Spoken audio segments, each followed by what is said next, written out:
तुम्ही बऱ्याचदा नदीत नाणं फेकलं असेल किंवा अनेक जणांना नदीत नाणं फेकताना पाहिलं देखील असेल.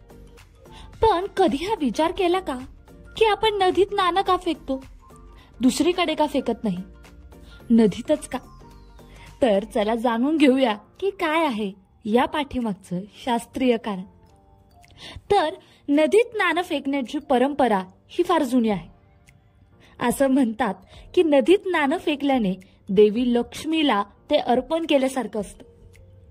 तसंच प्राचीन काळात नदीत नाणं फेकण्याची परंपरा सुरू झाली होती. प्राचीन काळात नदीत नाणं फेकल्या जायचं आणि ती परंपरा आजही कायम आहे. पूर्वी तांब्याची नाणी नदीत टाकली जायची. यामागचं कारण म्हणजे तांब्याचा शरीरासाठी फायदा असतो. तांब्याच्या भांड्यात पाणी पिलं जातं. या तांब्याच्या गुणधर्मामुळे पूर्वीपासून तांब्याची नाणी नद्यांमध्ये टाकली जायची. कारण पाणी शुद्ध करण्याची ही एक प्रकारे परंपराच होती. पण आता ही परंपरा एक वेगळंच रूप घेतले आहे.